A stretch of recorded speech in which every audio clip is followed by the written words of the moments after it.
Hello, thank you for joining today. My name is Angela Kondo. I'm a geriatrician at Mount Sinai and assistant professor in the Department of Geriatrics and Palliative Medicine. I'm a primary care provider for a geriatric panel of patients at Mount Sinai's downtown Union Square and a geriatric consultant for older adults with HIV at Mount Sinai's Peter Kruger Clinic. So today we're going to talk about geriatric care of older adults with HIV. I have no relevant financial disclosures. Here are our objectives for today. First, we'll discuss the changing demographics of HIV. We'll highlight the unique challenges of aging with HIV and review models of HIV geriatric care. I'd like to start by sharing the changing stories of patients to really emphasize why we're even talking about this topic today. We're in a different place than we were at the start of the AIDS epidemic. And I would say even a different place than we were just 10 years ago. Well, we're all hearing stories like this now. And these quotes are from The Graying of AIDS, which was a campaign to increase awareness of HIV among older adults. Bill is one person who shares his story. He is a 77-year-old man who was diagnosed with HIV in 1985. And he recounts, "In the beginning, it was terrible. Nobody knew what was going on, communities were scared, and people suffered." He says, "We lost magnificent people. We don't have to lose those beautiful people today because we have drugs to hold them and give them a little better health." So you can hear from his story that HIV has really changed dramatically. And he goes on to say, "I only take one pill a day now for my HIV. The rest are for all my aging issues. And it's great that I've lived to be able to take aging issue drugs. It's a blessing." And so because that wasn't always the case, especially in his experience being diagnosed in 1985. So I'm really happy to be here today because aging with HIV has become the norm and geriatricians can help with all of these aging issues. The care of HIV is improving really all over the world. This graph depicts deaths from HIV/AIDS from 1990 to 2021. As you can see, in the early 2000s, global death rates reached their peak at almost 2 million per year. And driven mostly by antiretroviral therapy, global death rates have halved since then. So across all age groups, as you can see by the varied colors here, the number of people dying from HIV/AIDS is decreasing. As deaths continue to decline from HIV/AIDS, the number of people living with HIV all over the world is increasing. And in 2023, there were about 40 million people living with HIV. And what's good is that not only is the number of people living with HIV increasing, but the number of people who are accessing HIV treatment is increasing. In 2019, 25.4 million people were receiving HIV care. That's about 66% of the 38 million people living with HIV globally in 2019. So we definitely still have work to do. But as you can see from this figure, we have made significant improvements in the number of people receiving treatment, as depicted by the increase in the green figures over time. Now, it's not just new infections that account for this increase in the number of people living with HIV, because the number of new infections of HIV is also decreasing, again, in most parts of the world. You can see that in this figure here. There were 1.5 million people newly infected with HIV globally in 2020. This is a decrease of about 31% since 2010. Looking closer to home, this graph depicts the history of the HIV epidemic in New York City. It shows a similar trend from 1981 to 2019. HIV-related deaths are decreasing, as you can see by this green line here.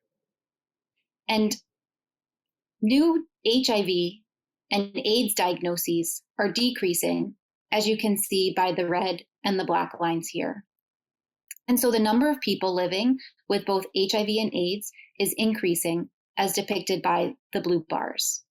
And this really coincides with the advent of antiretroviral therapy here in 1996. This slide highlights the decrease in all-cause mortality among HIV patients in New York City from 2004 to 2018.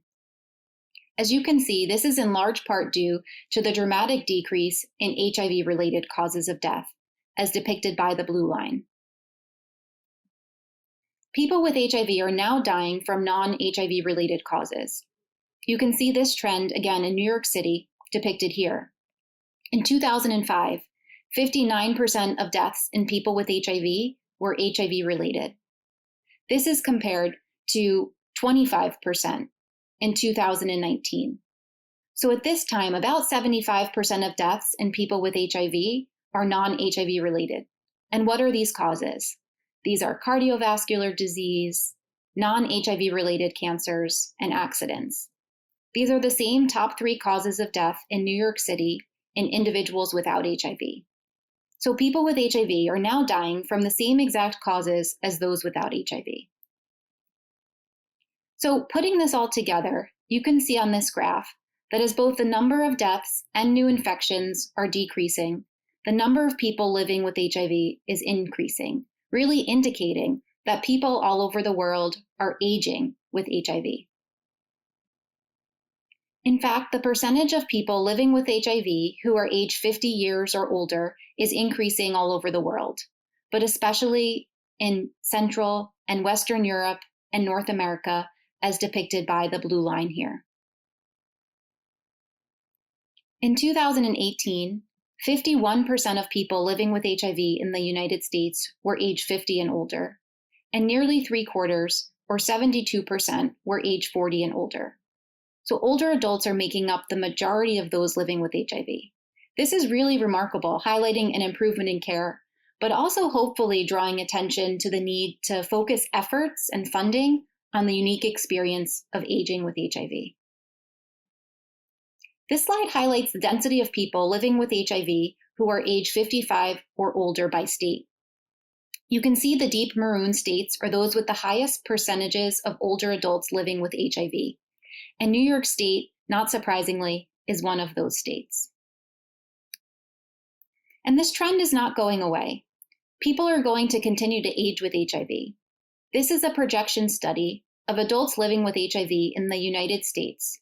And as we reach the year 2035, adults with HIV age 50 and older will make up nearly 70% of adults living with HIV. So we will certainly be taking care of adults with HIV, and we'll really need to adapt our healthcare system to meet this need. And as people age, they develop more and more comorbidities, not surprisingly. And this projection study of people living with HIV in the United States shows that by 2035, the majority of people living with HIV will have 2 or more comorbidities of non-communicable diseases, as depicted by the light green and the yellow bars here. So we've come a long way since the start of the AIDS epidemic. And though this is an image from an earlier article in 2011, I really like how it highlights the change in HIV care over time. During the opportunistic infection era, when HIV was first discovered, we were in a crisis management phase, during which time primary care providers were really providing palliative care to those diagnosed with HIV. And it is during this time that the death rates from HIV/AIDS were quite high. But then things started to change. In the early 1990s, we moved into the antiretroviral era, when there was the rise of HIV specialists to help manage the disease of HIV. And we did a pretty good job there. Death rates from HIV/AIDS decreased. And so we've moved into this chronic disease era, where HIV is now a chronic disease compounded by aging comorbidities, managed mostly by HIV primary care providers. So now that HIV is a chronic disease, we have this continuum of care as depicted here, from HIV infection and antiretroviral treatment to the associated immune dysfunction and inflammation and treatment toxicity. This leads to non-HIV morbidity and mortality and geriatric syndromes, as we'll soon discuss. So patients are complex, and our healthcare system has not been adequately set up to care for these patients. So you can see we have an overburdened healthcare system, gaps in care, and I would argue inadequate care and really dissatisfied patients. A 15 or even 20-minute follow-up visit is just not enough time to address all of patients' concerns and screen for geriatric issues. And so my hope is that geriatric care can step in here to help mitigate this burden and improve not just the quality of care, but quality of life for older adults with HIV. And so I bring this slide up again because I believe we've moved into a new era of HIV care, and that's the aging era. And in addition to primary care, we need to add geriatric care into this era to help address geriatric syndromes in older adults with HIV.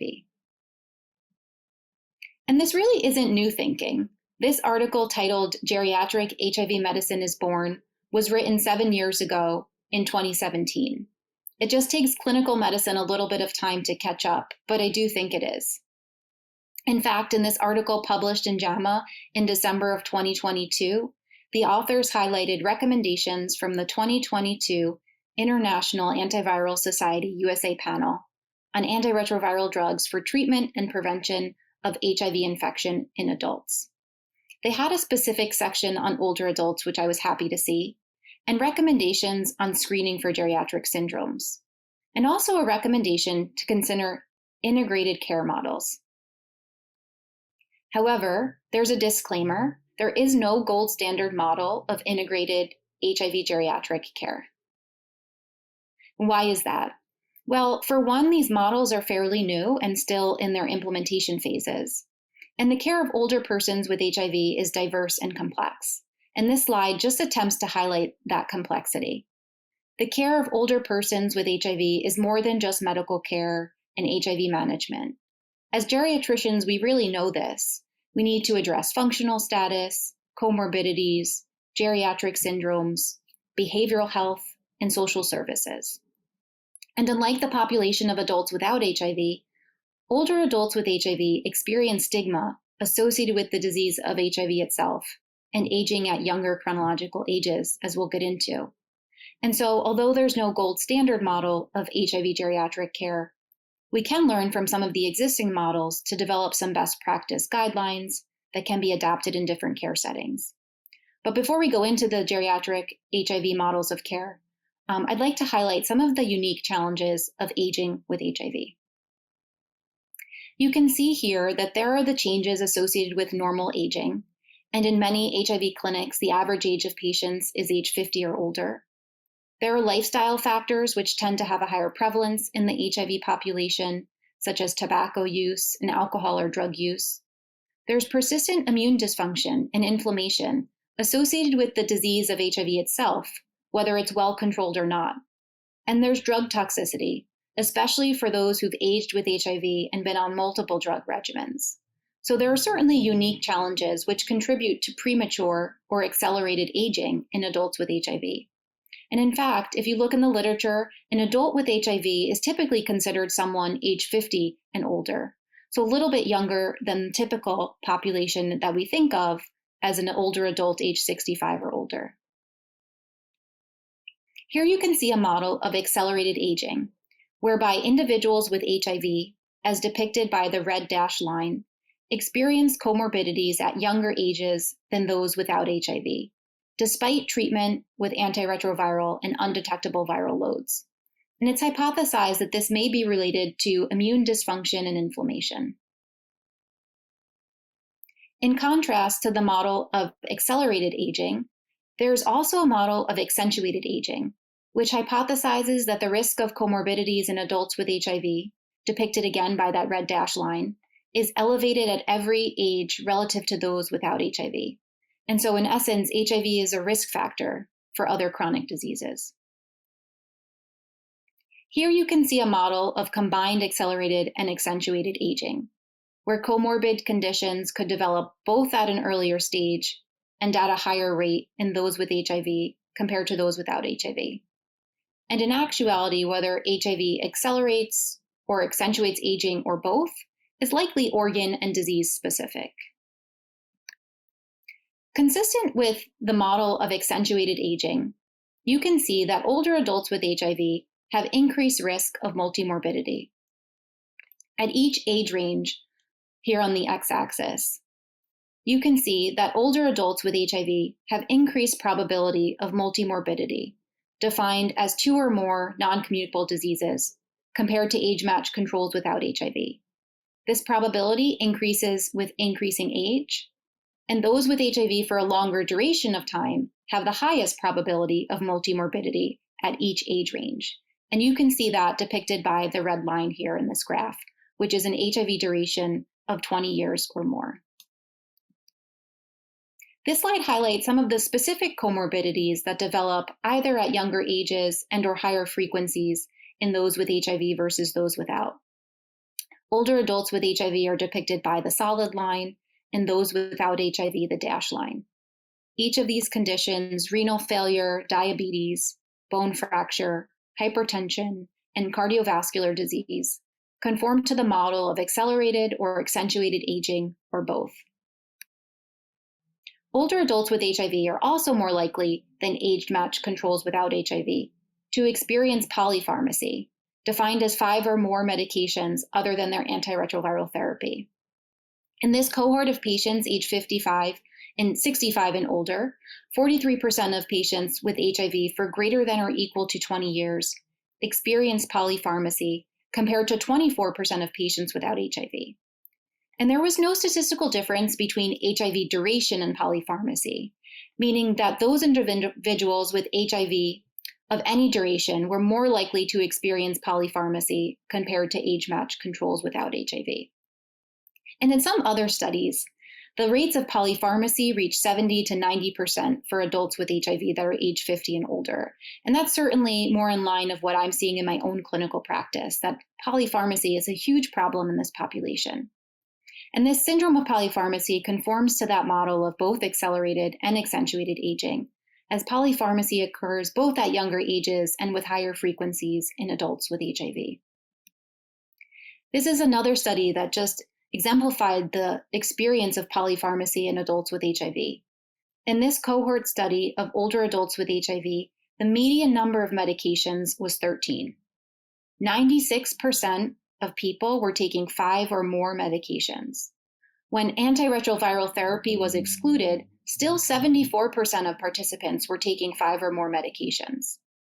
70% had at least one category D drug interaction, which means we should consider therapy modification.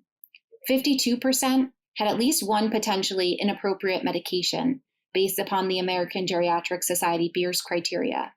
And 17% had an anticholinergic risk score of greater than or equal to 3, which we know can contribute to cognitive impairment and adverse side effects in older adults. Older adults with HIV experience frailty and pre-frailty at younger ages. In a systematic review and meta-analysis of older adults with HIV, age 50 and older, the pooled prevalence of frailty and pre-frailty was 10.9% and 47.2% respectively. This is comparable to the prevalence of frailty and pre-frailty in community-dwelling older adults age 65 and older without HIV, highlighting that model of accelerated aging. Older adults with HIV are also at increased risk of dementia.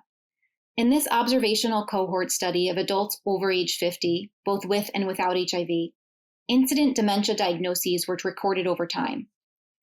These patients were followed for a mean of 5 years, and all persons living with HIV were virally suppressed on antiretroviral therapy. The risk of dementia at each age was increased in individuals with HIV, the solid line on the graph, versus those without HIV, the dashed line. And what they found is that by age 80, 26% of patients living with HIV, despite treatment with antiretroviral, were diagnosed with dementia, versus 14% of those without HIV. This corresponds to a hazard ratio of about 1.98. So those with HIV are about 2 times more likely to develop dementia versus those without HIV. The other interesting point from the study is that the average age of a dementia diagnosis was 67 years in those with HIV versus 78 years in those without HIV. So dementia is not only more common in those with HIV, but is also diagnosed at younger ages in patients with HIV compared to those without HIV, consistent with a model of both accelerated and accentuated aging. Older adults with HIV also experience higher rates of depression, up to 5 times that of adults without HIV in some studies.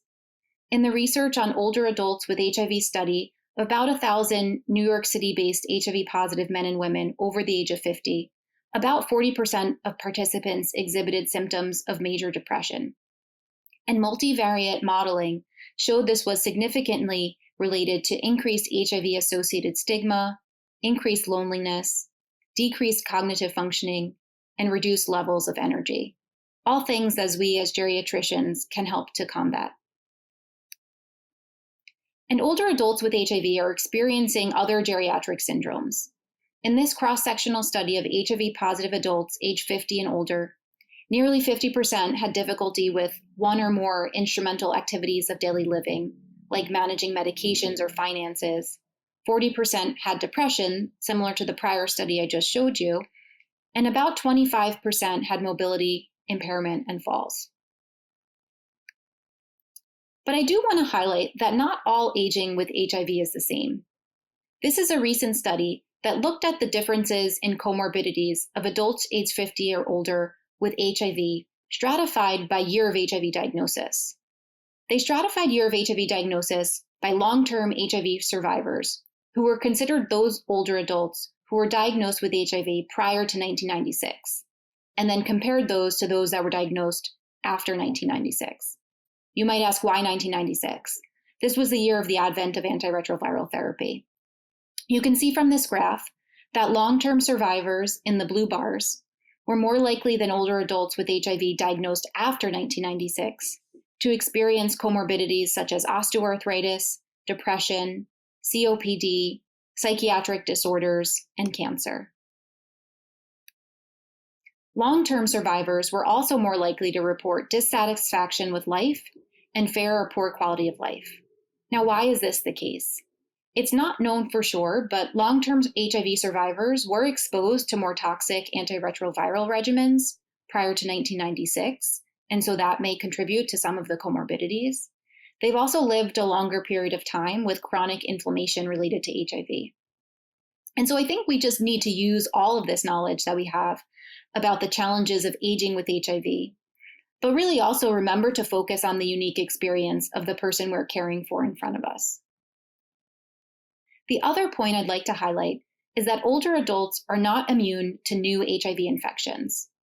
Although in general, new infections are decreasing, older adults are still newly diagnosed with HIV.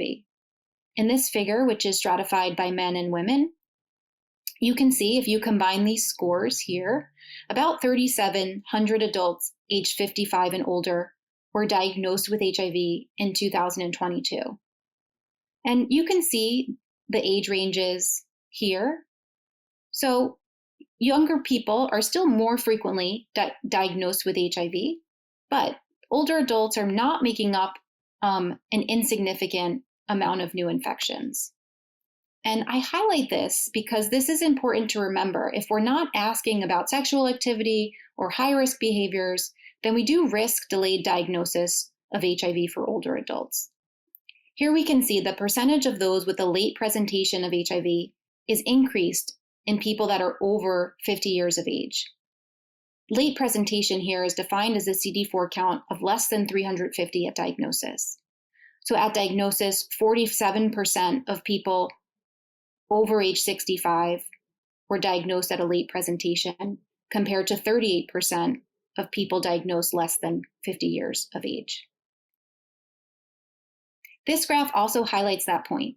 As you can see from the line graph, the median CD4 count at first presentation for HIV care is lower in adults that are 50 and older, the solid black line, compared to those that are presenting at ages less than 50. And as depicted by the bar graph, the percentage of older adults that are presenting with a CD4 count of greater than 250 is lower in those that are age 50 or older compared to those that are less than age 50. And once treatment is initiated, older adults tend to have decreased immunologic response. As you can see from the graph, although virologic response is the same in those greater than and less than 50 years old, immunologic response is lower in those that are 50 years and older, meaning that although the medications work to suppress viral load, their CD4 count is slower to recover. And older adults are also more likely to be diagnosed with AIDS compared to younger individuals. But the picture is not all grim. Older adults that are diagnosed with HIV are more likely than those that are younger to be retained in care and be virally suppressed. So, how can we care for older adults with HIV using a geriatric approach now that we know they're experiencing aging-related comorbidities at earlier ages? The goal of HIV geriatric medicine is really to zoom out from HIV-focused care to look at the whole picture of comorbidities and psychosocial functioning. It's essentially using the 5 M's of geriatric medicine to frame evaluations. We do this as geriatricians all the time. We think about patients' multi-complexity, the problem list, the chronic illnesses. We evaluate mind for both cognitive impairment and mental health disorders. We assess mobility and risk for falls. We review patients' medications and the indication for each. And we talk about what matters most. What does the patient need to talk about today? What do they value? And what kind of care do they want to receive? Now, as the field of geriatric HIV medicine has expanded, there was an article published on HIV and aging in 2019 that introduced a 6M for older adults with HIV. And that's modifiable. And the thought is that although we can't change the historic impact of more toxic antiretroviral therapy, we really can and should focus on the things that are modifiable. What are these factors? These are lifestyle factors that really maximize health span and decrease medication burden. Things like smoking cessation and other substance use counseling, physical activity, and a healthy diet.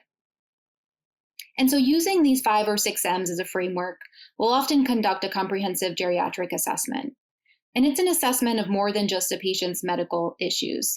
As you can see from this diagram, it includes 8 different domains: medical, functional, psychological, sexual, spiritual, social, environmental, and goals of care. And in thinking about your own life, you can see how each domain is important to well-being and quality of life. These domains really coincide with the 6M framework. And so based upon assessment of these domains, we come up with a care plan, a problem list, prioritizing those problems based on a patient's goals, developing that personalized care plan with interventions to help achieve those goals, and then provide close follow-up to review the progress. And both in the assessment and the action phases, the interdisciplinary team is crucial to this process. So if you're interested, where can you go for more information? The New York State Department of Health AIDS Institute Clinical Guidelines Program, titled Guidance for Addressing the Needs of Older Patients in HIV Care, is a really great resource. You'll find multiple tables that are neatly divided into the 5M framework with various different geriatric assessment tools that you might find helpful in assessing older adults with HIV. So now that we've discussed the changing demographics of HIV and highlighted the unique challenges of aging with HIV, I'd like to review some models of HIV geriatric care. What are some models that currently exist? So there's 3 different general models to get older adults with HIV geriatric care. One being outpatient referrals, by which adults are referred to a geriatrician outside the primary care clinic. This is a very simple model, similar to referrals to other outpatient specialists. Second, there are multidisciplinary clinic models. Here, a geriatric team is embedded in an HIV primary care clinic. This provides ease of access and coordination for patients with HIV. And third, there's a few duly trained providers who specialize both in infectious disease, HIV medicine, and geriatrics. Now, these duly trained providers are pretty scarce, but allow for ease of access, comfort, and coordination for patients. Now, of course, there are barriers to each model, including logistics, referral criteria, role clarity, and financial barriers. And how many of these programs actually exist? From my knowledge and from the research literature, there's only a few programs throughout the United States, including ours at Mount Sinai, although they are expanding nationwide. The majority of these are multidisciplinary clinic programs in which a multidisciplinary team is incorporated into the existing HIV infectious disease clinic. Primary care providers are then provided with a full evaluation and recommendations from the multidisciplinary team. You can see these types of clinics are located in Maryland, in California, and in New York.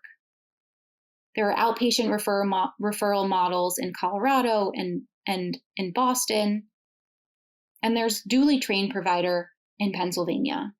Again, not so common, but given the changing demographics of HIV, we really need to meet the needs of patients aging with HIV in the expansion of these programs and geriatric education for other providers who will care for older adults with HIV. So I've highlighted a few of the overarching models on the delivery of HIV geriatric care, but each program is unique in its clinical approach. There's really no one-size-fits-all program, as I mentioned earlier.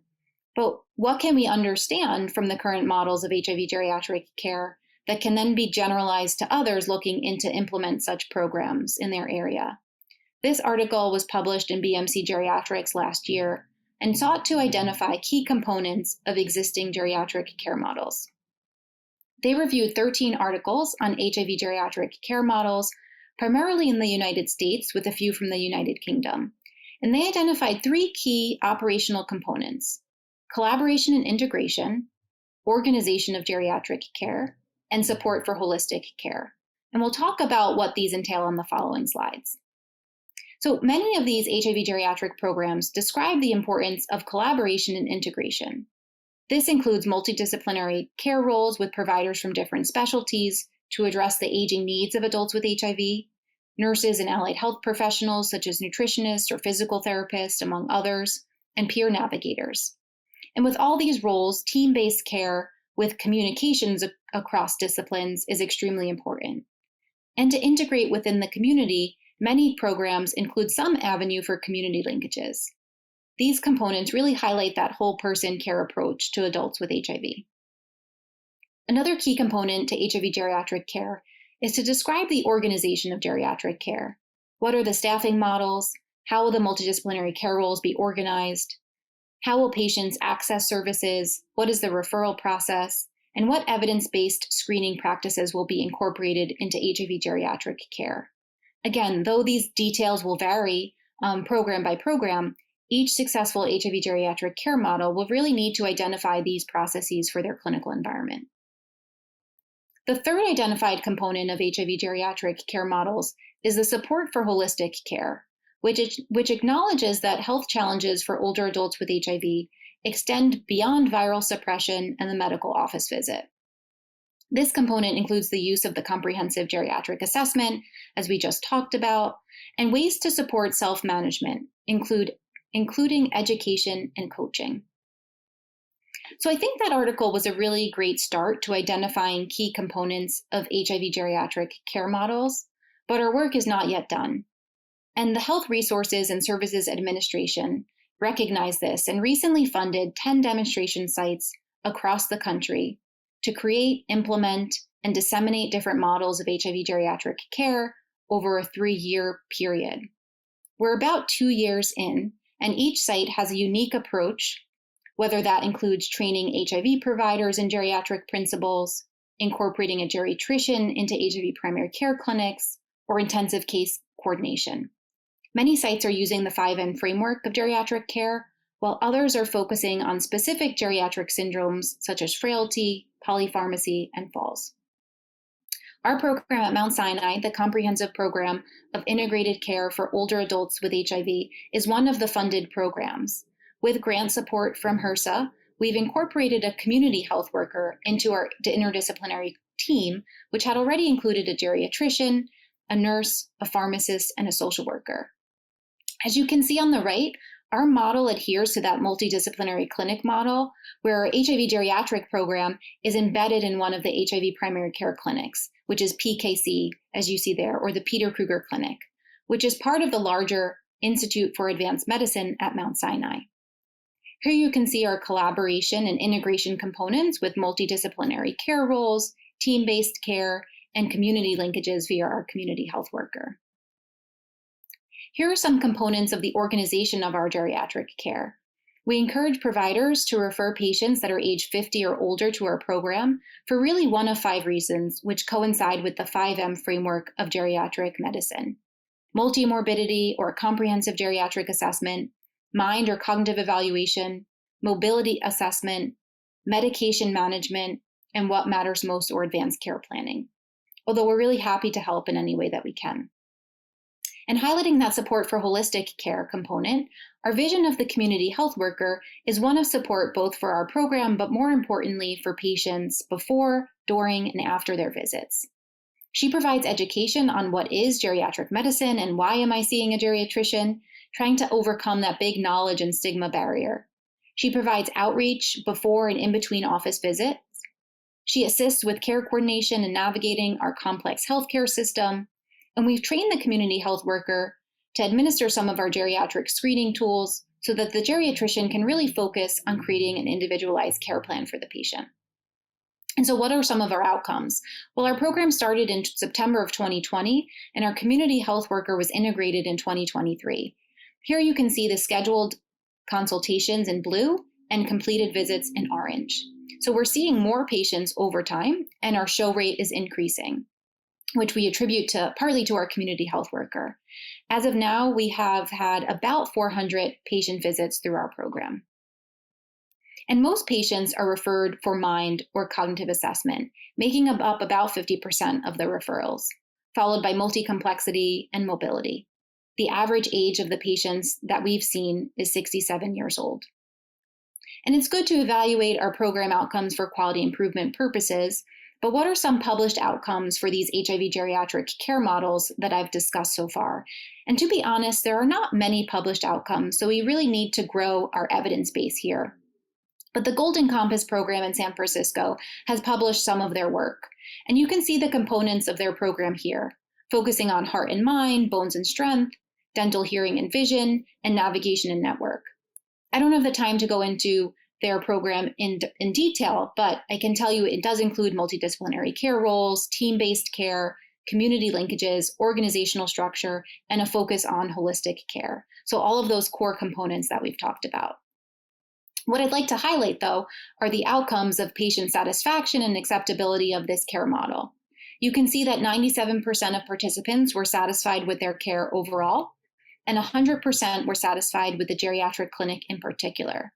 And what I think is even more important is that you can see an improvement in self-rated health after the geriatric clinic visit. In a qualitative study on the impact of the Golden Compass program, patients reported that they valued the focus on functional health and whole person care. They had greater confidence in the quality of care they were receiving, which then led to greater engagement in care. And they reported improved functional ability and quality of life. So I think we have a good start here, but there's certainly more work to be done. We need to continue to build the evidence base for HIV geriatric care models via both qualitative and quantitative outcome data. We need more patient-oriented outcomes such as quality of life and improvement in functional status or frailty. And we really need to think about the sustainability of these grant-funded programs. Can we demonstrate cost effectiveness of these models and/or advocate for alternative payment models? We also need to address access and equity, especially in care settings outside of large academic medical institutions. And what experience do we have that we might be able to adapt to HIV geriatric care? This image depicts differentiated service delivery, which is actually an HIV care model that combines both facility and community-based care and healthcare worker or peer-led processes. The approach is geared to tailor health services to the local context and patient preference using limited resources. It originated in sub-Saharan Africa in 2016 after global HIV care shifted to a treat-all strategy. There was remodeling of antiretroviral therapy delivery, adherence support, and retention tracking by really leveraging local resources and alternative care sites. So you can see here there were home visits, mobile integrated health units, telehealth platforms, mail order, community distribution points, and adherence clubs. And so maybe we can use something similar to this model to bring geriatric care to rural communities or lower income settings. As adults with HIV/AIDS, we also need to think about expanded models of care, such as home-based HIV geriatric care, and HIV geriatric care in long-term care settings. And we also need to think about the role of palliative care in addition to geriatric care. We need to partner with older adults with HIV to co-design models of care. The Glasgow Manifesto was published in 2022 by the International Coalition of Older People with HIV. It was a call for healthcare providers, researchers, community organizations, policymakers to really work with people with lived experience to implement this call to action. And what is their call to action? It is that adults with HIV, they want new models of care. They want holistic care and safe care. They want a focus on quality of life and efforts of empowerment, including meaningful involvement in care decisions. And so we need to remember to include patients with lived experience in designing new models of care. So here are some take-home points. Stories are changing. As you've heard, the number of people aging with HIV is increasing, as HIV is now a chronic disease. However, there are still challenges. Adults with HIV experience unique challenges associated with aging, including accentuated and accelerated aging and geriatric syndromes. And so, as geriatricians, we can help. Geriatric care can be successfully incorporated into HIV care via multiple models of HIV geriatric care. So I'd like to thank you for joining today, and please feel free to send me an email with any comments or questions. Thank you.